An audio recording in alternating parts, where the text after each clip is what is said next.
Thank you very much, sir, to providing me opportunity to speak on this subject. First of all, I thanks to all the members who have patiently stayed for a long time to discuss on this subject. I want to thank Surita Devji, Bhuvanesh Kalita ji, Ayodhya Rami Reddy ji, Vasan ji, Shri Ram ji, Brajlal ji and V.S. Reddy ji for their contribution in this debate. Honorable Sir, we know that the India being a party to the Convention of Biological Diversity adopted in 1992, and after that the Earth Summit enacted and Biological Diversity Act 2002 was implemented by the government for achieving the mainly three objects. First, conservation of biological diversity. Second, sustainable use of its component. And third, fair and equitable sharing of benefits arising out of the utilization of biological resources. And we are continue working on that. Then the question is, why this amendment and what is the purpose of amendment in the present act? As we know that we are having a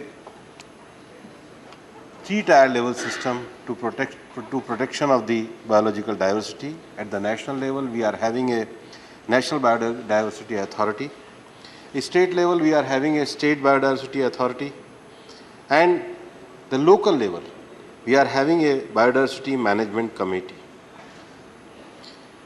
The present act provides a mechanism for assessing of biological and genetic resources and sharing of benefits in fair and equitable manner arising therefrom with Biodiversity Management Committee and benefit claimers.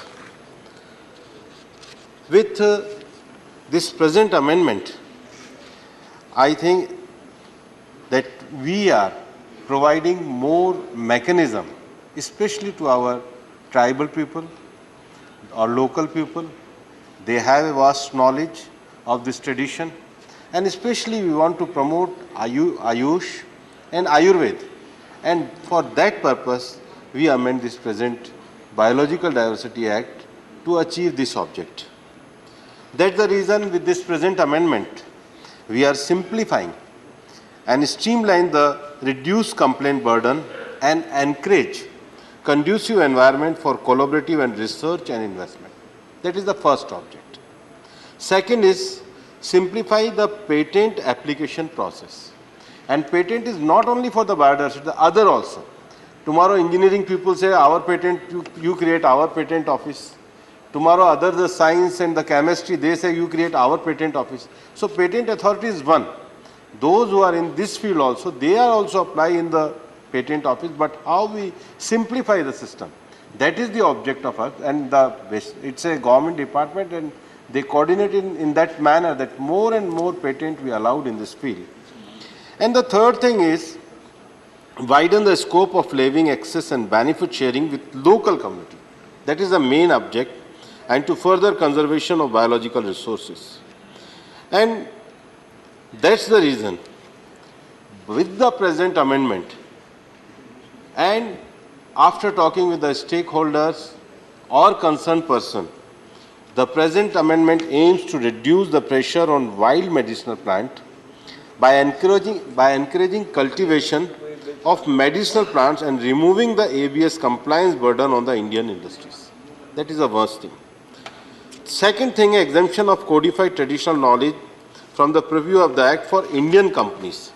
So we want to promote more and more Indian companies, and we want to protect the traditional knowledge also. Third thing, prior to this amendment, there was a very difficulty to the Indian companies to clubbing with the international organization, academicians and researchers. And with this amendment, we are aligning the provision with the Companies Act 2013 with regard to the definition of Indian and foreign company for attaching more foreign investment in research and commercialization. It is also an object of this amendment to facilitate fast tracking of patent application process of Indian company without compromising the national interest and other international agreement where India is a party. Our also object of this amendment to decriminalize offences by opting for civil wrong in place of criminal offence in order to reduce the fear among the stakeholder for effective compliance. With this amendment, the state government unable to develop strategies and plans for conservation and sustainable use of biological diversity, enhance the flow of funds to the conservation of biodiversity, and simplified the administrative matter of the Biodiversity Management Committee operating at grassroots level. माननीय सभापति महोदय, अभी दो विषय यहाँ पर उठाए गए। पहला विषय जो हमने पावर दी है जॉइंट सेक्रेटरी को और इक्विवेलेंट अधिकारी को जो पावर दी, वो एडमिनिस्ट्रेटिव पावर कहीं भी जुडिशियल रिव्यू से अलग नहीं है। अगर आप अमेंडमेंट एक्ट देखेंगे सेक्शन 55(3) में, अगर एडजुडिकेटिंग अथॉरिटी ने कोई अगर पावर को गलत तरीके से उपयोग किया है तो फिर वो नेशनल ग्रीन ट्रिब्यूनल में जाएगी। सेम पावर इनकम टैक्स में और बाकी जगह अधिकारियों के पास रहती है। बाद में फिर अगर उसमें किसी प्रकार का कोई एरर है, एडमिनिस्ट्रेटिव एरर है, तो वो एक जुडिशियल प्रोसेस हमने, और उसमें भी नेशनल ग्रीन ट्रिब्यूनल में भी अपीलेट अथॉरिटी का प्रोविज़न हमने दिया है ताकि किसी भी व्यक्ति के साथ अन्याय पर एक, चूँकि एक कमर्शियल विषय है, कमर्शियल विषय से हमें डीक्रिमिनलाइजेशन करने का उद्देश्य यह है कि देश में ईज ऑफ डूइंग बिजनेस का माहौल बने। हमारा जो सबसे बड़ा उद्देश्य है, अभी हमारी जो उड़ीसा से सुलता देव जी बता रही थी, उड़ीसा में हमारे पास सिमरीपाल, सतकोशी और बायोस्फीयर रिजर्व हमारे पास पूरा एक बहुत सुंदर क्षेत्र है। तमिलनाडु में भी तिरुपति, आंध्रा में तिरुपति जी का तो पूरा वेंकटेश्वर का पूरा बायोडायवर्सिटी एरिया है। केरला में भी हम जाएंगे तो पूरा साइलेंट वैली का एरिया हमारा पूरा बायोडायवर्सिटी का बड़ा एरिया। अरुणाचल में जाएंगे तो पाके का हमारा बड़ा एरिया बायोडायवर्सिटी का एरिया है। अंडमान निकोबार में बायोडायवर्सिटी का एरिया है। अगर मध्य प्रदेश में भी आओगे तो पूरा जो सतपुड़ा की रेंज है वो हमारा बायोडायवर्सिटी का बड़ा एरिया है। उत्तराखंड में भी जाएंगे तो हमारी जो घाटी, फूलों वाली घाटी, हमारा एक बड़ा बायोडायवर्सिटी एरिया है। ऐसे एरियाज़ की हमने पहचान भी करी, लेकिन बायोडायवर्सिटी एरिया में ये होने के साथ साथ भी हमारे देश में मेडिसिनल प्लांट को घर में लगाने की, कल्टीवेटिंग करने की एक परंपरा रही है। आयुर्वेद हमारे यहाँ जीवन पद्धति और पूरा कोडिफाइड है। ये जो वर्मा जी अभी कह रहे थे ये ठीक नहीं है। हमारे पास पूरा कोडिफिकेशन है, हमारे पास सब वनस्पतियों का कोडिफिकेशन है। और मेरे मंत्रालय में और हमारे को इस देश पे गर्व है कि हमारे पास एनिमल और स्पीशीज़ की जो टैक्सोनॉमी है उसको लेकर के ZSI जैसा इंस्टीट्यूट है। आप तो रेड्डी जी 96,000 बता रहे थे, ZSI के पास अभी उनके टैक्सोनॉमी में 1,06,000 स्पीशीज़ का टैक्स उनके पास अवेलेबल है, जितना हमारे टैक्सोनॉमी में साइंटिस्ट ने रिसर्च किया। और उसके साथ प्लांट के लिए भी हमारे पास बॉटनिकल सर्वे ऑफ इंडिया जैसा है। माननीय प्रधानमंत्री जी ने इस बजट में एक बड़ा कार्यक्रम शुरू किया जिसको हम मिष्टी कह रहे हैं, mangrove seashore alliance for intangible income, और ये दुनिया भर में इसका सराहा गया। और अकेले हमारे BSI के अभी मैंने देखा था मैंग्रोव्स की उन्होंने 500 किस्मों की उनके पास टैक्सोनॉमी का रिकॉर्ड है। इसी के साथ इस बजट में माननीय प्रधानमंत्री जी ने अमृत धरोहर कार्यक्रम शुरू किया। हमारी 75 रामसर साइट्स को हम लेकर के आए क्योंकि ये भी बायोडायवर्सिटी कंजर्वेशन के लिए एक बड़ा काम करती है। और इस समय जब 5 जून को अंतर्राष्ट्रीय पर्यावरण दिवस मनाया गया था, तो पिछले अंतर्राष्ट्रीय पर्यावरण दिवस पे प्रधानमंत्री जी ने पूरी दुनिया को एनवायरनमेंट फ्रेंडली लाइफस्टाइल की बात दी थी। तो हमने अपने बायोलॉजिकल जो NBA है, नेशनल बायोलॉजिकल डाइवर्सिटी अथॉरिटी की, उनको हमने टारगेट दिया कि ये जो लोकल मैनेजमेंट कमेटी बननी है इसको भी आप मेरी लाइफ ऐप पे चलाओ। और लगभग 1 महीने में 10,000 से ज़्यादा गांव में हमने इसको ऐप के ऊपर करा है। अभी हमारे मंत्रालय ने जो हमारी नेटिव स्पीशीज़ हैं, मतलब नीम से लेकर के और जामुन से लेकर के, ये सब हमारे फल और हमारे पेड़ पौधे पर सबके अपने अपने मेडिसिनल वैल्यूज़ हैं। हमने इसके लिए पूरा एक लिटरेचर प्रकाशित किया है और हर गांव तक ये जो बायोडायवर्सिटी अथॉरिटी है इसको बनाने का काम किया है। लेकिन इतने बड़े स्तर पर जब हम अपने बायोलॉजिकल रिसोर्सेज की सुरक्षा की बात करते हैं तो उसके साथ साथ उसका संवर्धन, अपने ट्रेडिशनल नॉलेज का संवर्धन, उसके द्वारा रोजगार को खड़ा करना और रोजगार के द्वारा भारत के ट्रेडिशनल ज्ञान के साथ दुनिया को जोड़ना। इसके लिए जो सामयिक आवश्यकताएं थी, उसके लिए हम बायोलॉजिकल डाइवर्सिटी एक्ट में संशोधन लेकर के आए हैं। माननीय सभापति जी, मैं आपको बताना चाहूँगा कि इससे पहले हमने इसको जॉइंट पार्लियामेंट्री कमेटी में भेजा। जॉइंट पार्लियामेंट्री कमेटी ने सभी स्टेक होल्डर से, राज्य सरकारों से, मंत्रालयों से व्यापक विमर्श किया।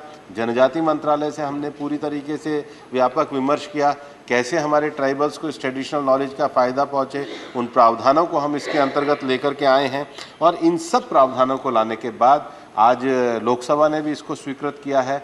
और हमारा ये मानना है कि कमेटी ने जिस विस्तार के साथ अपने सुझाव दिए, उसको भी सरकार ने पूरी तरीके से स्वीकार किया है और ये बिल आज अपने एक संशोधित स्वरूप में भारत के बायोलॉजिकल डाइवर्सिटी को बचाने के लिए, हमारे ट्राइबल लोगों के एक्सेस बेनिफिट शेयरिंग के लिए, इन्वेस्टमेंट के लिए एक प्रोसीजर बनाने के लिए, डीक्रिमिनलाइजेशन को निकालने के लिए, ईज ऑफ लिविंग को करने के लिए, और सबसे बड़ी जो पूरी दुनिया मानती है कि सस्टेनेबल यूज़ के लिए प्रधानमंत्री जी का जो मिशन है, environment friendly lifestyle mission life, उसको मजबूत करने के लिए अमृतकाल के भारत के लिए ये बायोडायवर्सिटी का कानून हम संशोधन के साथ लाए हैं।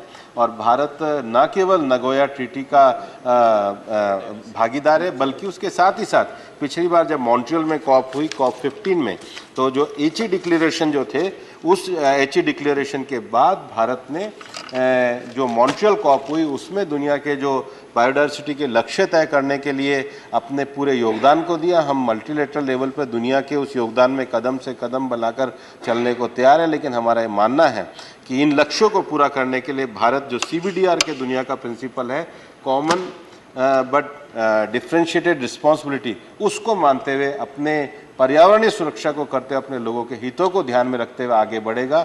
उसी उद्देश्यों को पूरा करने के लिए संशोधन हम लाए हैं।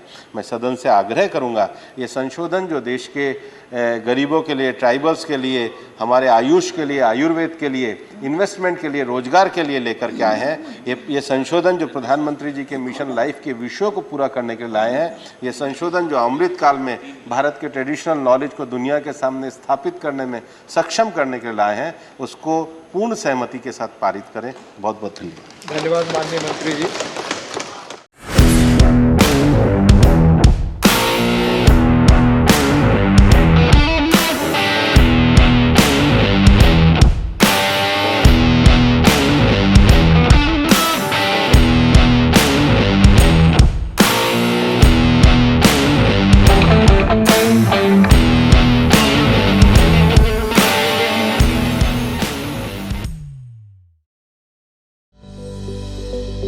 Welcome to K-Mall, a premium project by Kaleen Group. K-Mall is in the heart of Kolkata's electronic, garment and lifestyle hub, Khidirpur. K-Mall, which is designed as a world-class mall, is the outcome of endless effort of our experts, combined with modern superb techniques and new age design. Book now